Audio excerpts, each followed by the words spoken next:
At 17, my stepmom kicked me out, said I didn't belong, and took everything from me for years. Everyone believed I just ran away. But a forgotten will, a hidden letter, and one strange file at work exposed the chilling truth behind the life she stole. You won't believe this. I was 17 when my stepmom, Ruby, kicked me out of my own house. Not just kicked me out, threw me out like I was trash. She couldn't wait to dump. It was the summer after Dad died, and I was still a wreck, barely holding it together. Then she dropped the bomb. She was remarrying some guy named Carl, and I didn't fit in their shiny new life. Stepkids don't belong here, she said. Just like that. Done. I remember standing in the living room, the one with the chipped blue paint and the creaky floorboards Grandma Violet used to pace on. My hands were shaking. "What?" I said, voice cracking.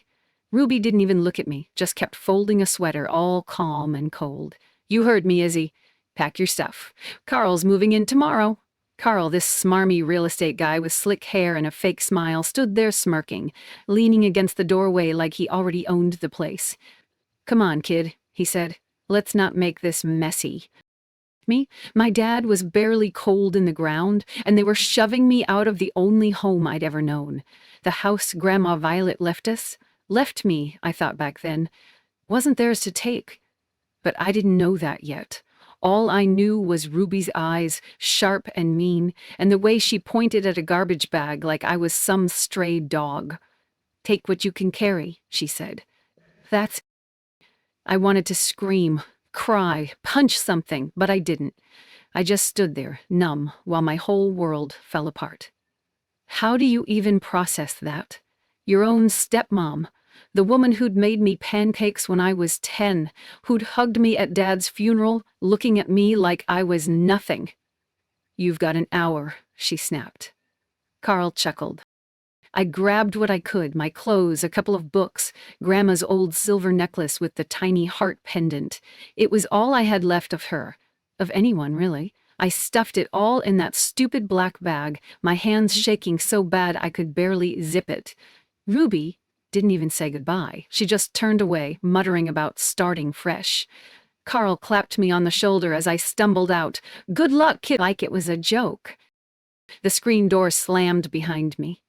I stood on the porch, the summer air thick and humid, staring at the house. That big, sagging Victorian with the peeling paint and the rose bushes Grandma used to fuss over. My house. My home. And now, it was theirs. I walked down the street, bag slung over my shoulder, tears burning my eyes. Where was I supposed to go? Dad was gone, Grandma was gone, Mom died when I was 3. I didn't even remember her. Ruby was all I had left, and she'd just cut me loose. I felt like I was drowning, but there was no one to pull me out. Mia saved me. My best friend from school, the one with the loud laugh and the messy ponytail. I showed up at her place, a little brick house 2 blocks over, and she didn't ask questions, just opened the door and said, "Jesus, Izzy, what happened?" "You're staying here," Mia said. No argument. That was that. Your family took me in, let me crash on their lumpy couch, fed me spaghetti and garlic bread, acted like I wasn't some charity case. I was grateful. God. But it didn't fix the hole inside me. Every night I'd lie there, staring at the ceiling, replaying it.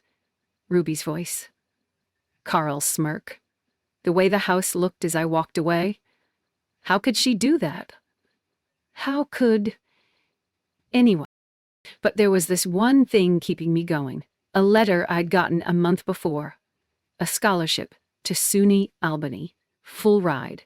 I'd applied on a whim, never thinking I'd get it. Now it was my ticket out. College, a fresh start. I clung to that like it was oxygen. Ruby could take the house, but she couldn't take this. That last night at Mia's, before I left for school, I sat on the porch with Grandma's necklace in my hands. The heart pendant glinted under the streetlight, small but solid. I squeezed it tight, whispering to myself, "I'll figure this out. I'll make it." I didn't know how, not yet, but I wasn't done, not even close. So 10 years later, I'm sitting in this cramped office at the law firm, surrounded by stacks of files and stale coffee smell. I'm interning, trying to keep my head above water after law school, when I find it. Grandma's will. It's buried in some old probate box nobody's touched in years. I'm flipping through, half asleep, and there it is. Her handwriting, shaky but clear. The house, not his, mine. I freeze. My heart's pounding so loud I swear the guy next to me can hear it. I read it again. To my granddaughter. I leave my home. My home. Not theirs. I'm shaking, coffee spilling on my hand. But I don't care. How is this real? How did I not know? I sit there, staring at the page, and it hits me. They've been living there, acting like they own it, for a whole decade. I can't breathe right. I shove the file in my bag and bolt outside, needing air. The street's busy, cars honking, people rushing. But all I hear is my own head screaming, "She stole it! She didn't just kick me out! She took everything!" I lean against the building, clutching that necklace, trying to calm down. "Okay," I whisper to myself. "Okay. What now?" I don't know what to do, so I go see my old friend. She's working at the coffee shop downtown, pouring lattes like nothing's changed. "Hey," she says, grinning when I walk in, "you look like hell." I laugh, but it's weak. "Yeah, well, I just found something insane."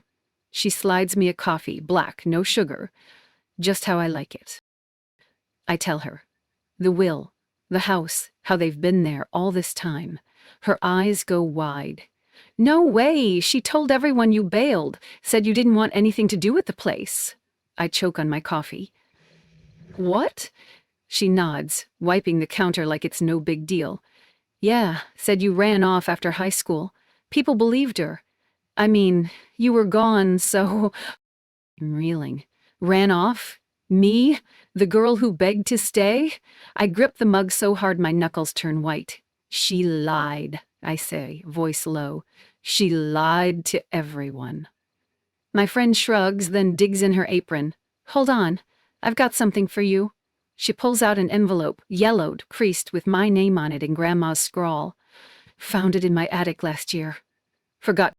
I take it, hands trembling. "What is this?" She just smiles. "Open it." I do, right there at the counter.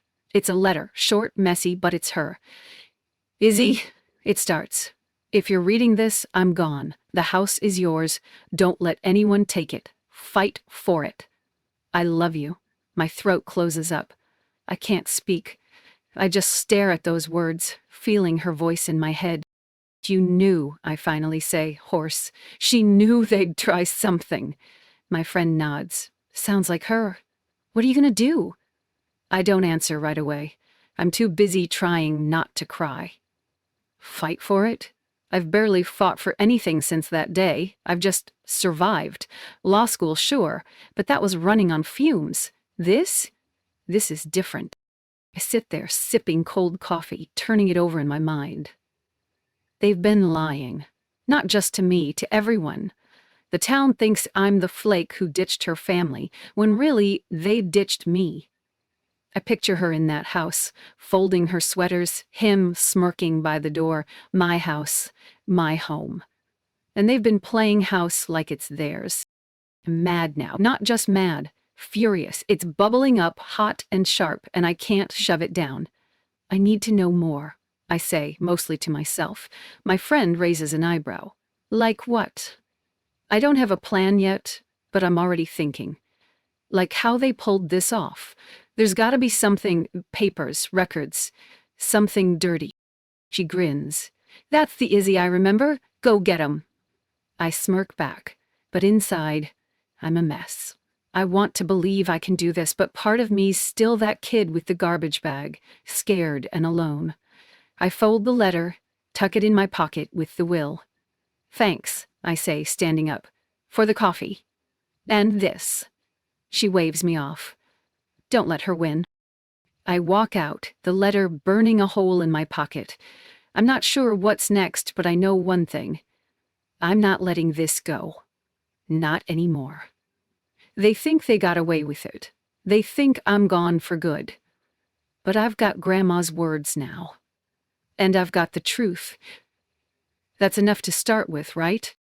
I couldn't wait anymore. I had the will, the letter, this fire in my chest. I had to face her. So I drive over, hands sweaty on the wheel, heart slamming against my ribs. The house looks the same, sagging porch, overgrown roses, but it feels wrong now, like a stranger's place. I park, grab my bag with the papers, and march up the steps. No plan, just adrenaline. I knock hard. She opens the door, and there she is, same sharp eyes, same pinched mouth. "What are you doing here?" she says, voice flat.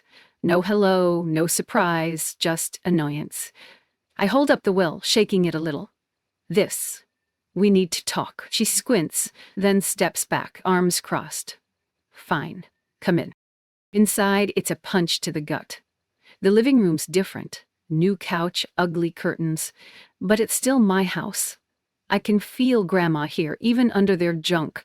He's there too, lounging in a recliner, smirking like always. Well, he drawls. "Look who's back."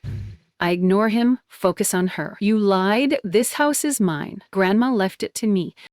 She laughs. "You think you can waltz in here with some old paper and take what's ours?"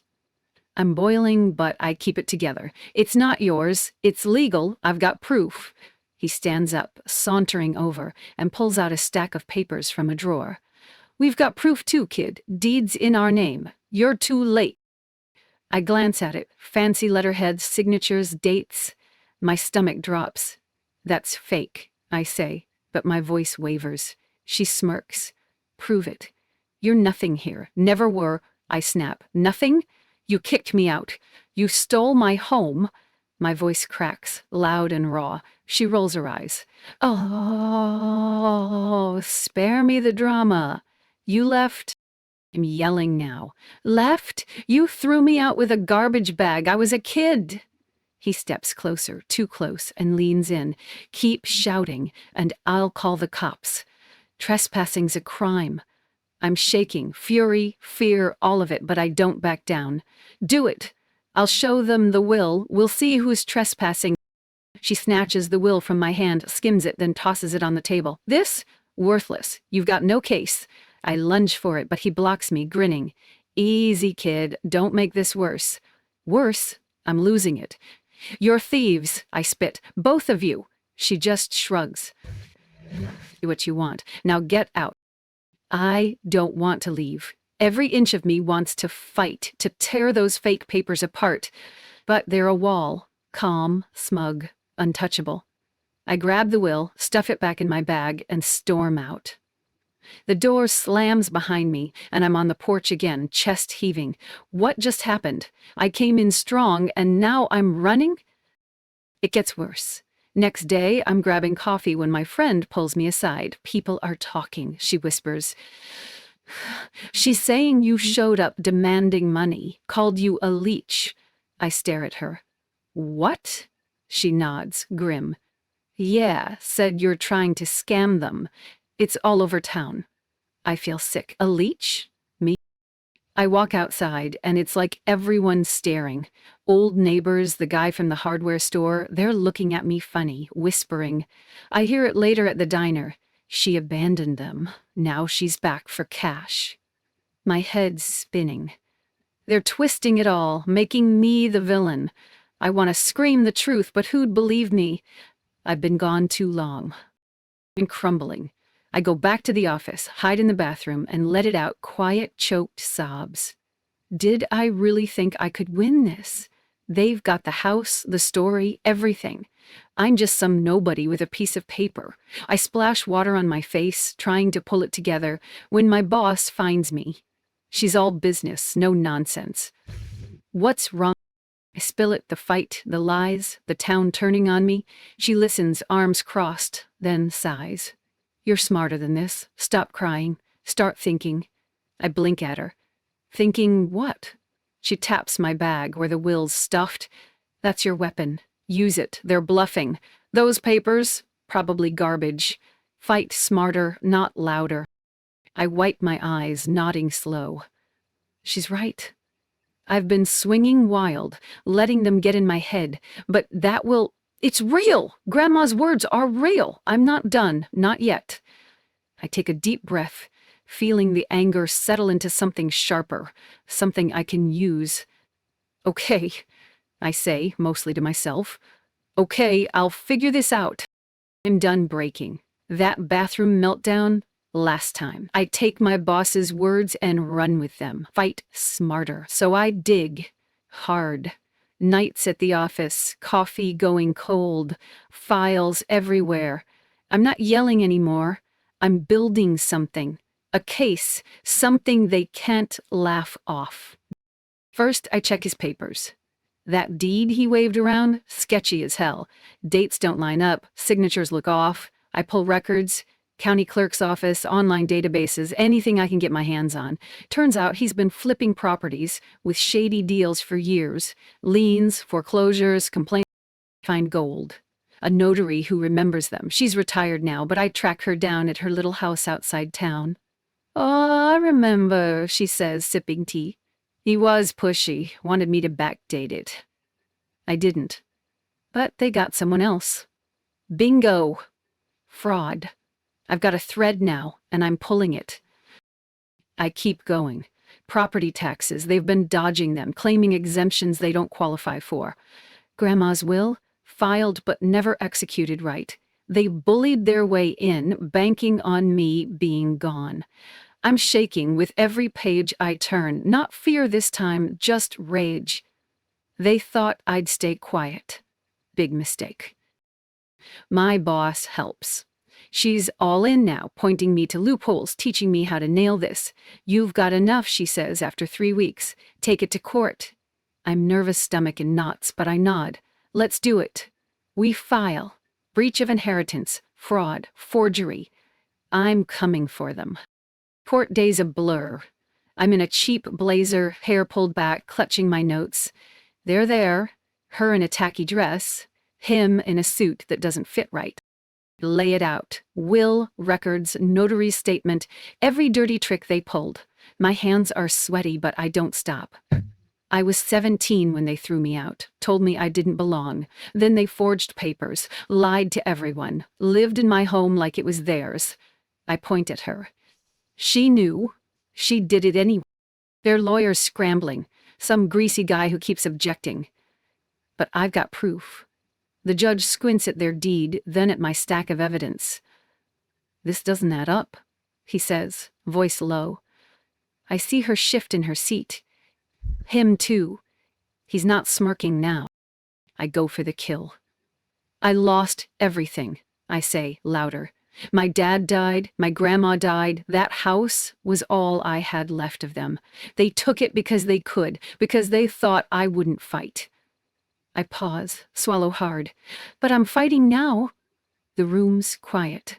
I can feel eyes on me, clerk, even my boss in the back. They try to talk. She's all tears, stammering. "We didn't mean, I just wanted a fresh start."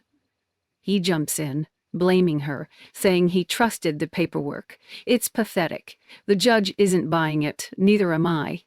Their lawyer fumbles, papers slipping out of his hands. I almost laugh. The ruling comes fast. "This will is valid," the judge says, tapping it. "The deed's fraudulent, property reverts to the plaintiff." My heart stops, then explodes. "Mine, it's mine." He's not done. Turns to them. "And I'm referring this to the DA. Forgery's a crime." Her face crumples. He goes pale.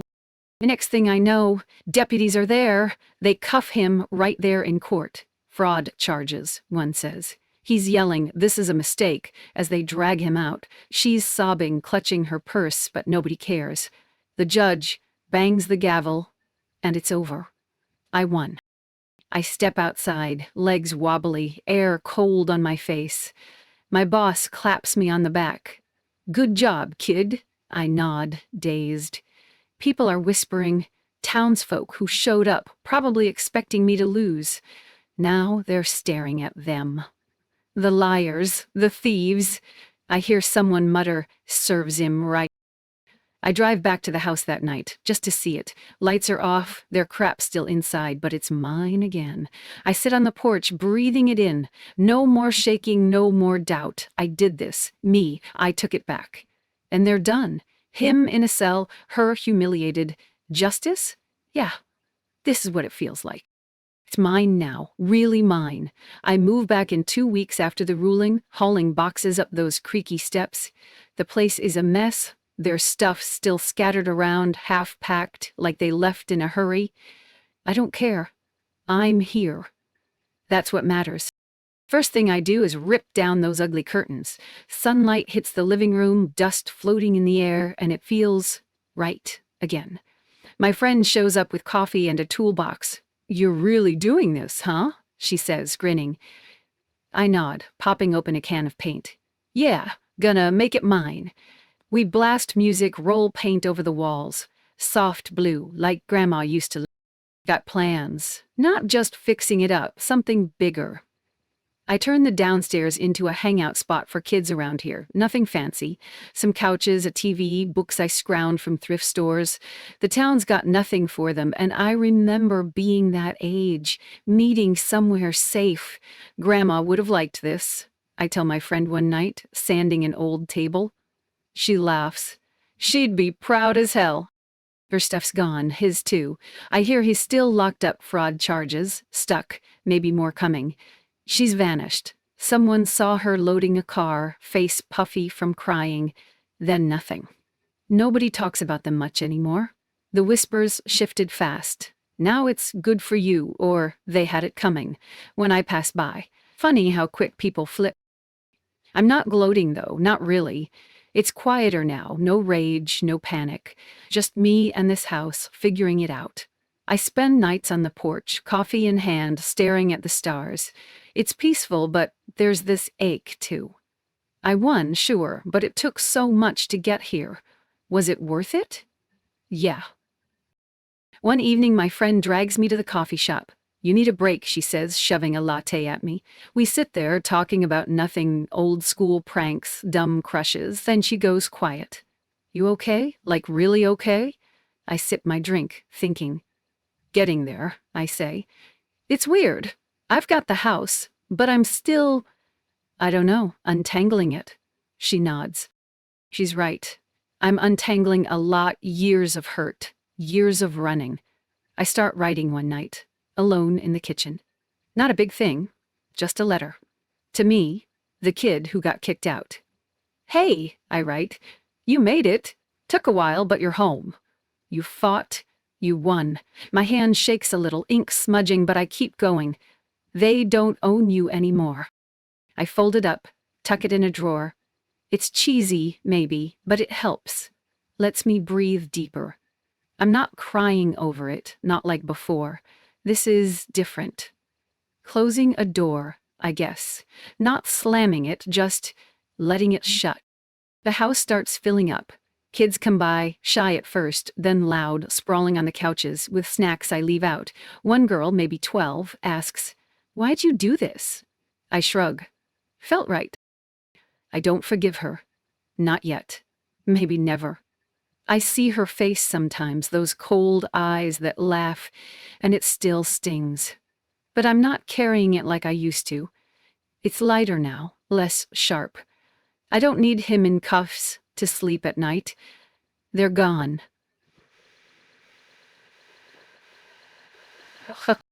My boss stops by one day, checking out the paint job. "You're tougher than I thought," she says, leaning on the porch rail. I laugh. Had to be. She nods, looking at the kids running around inside. "This is good. Real good." I smile, and it's real too. Thanks. Means a lot. Nights get easier. I sit with that necklace, the little heart pendant, and think about Grandma. She saw this coming, knew I'd need to fight. I wish I could tell her I did it, that I'm okay. Maybe she knows. I like to think she does.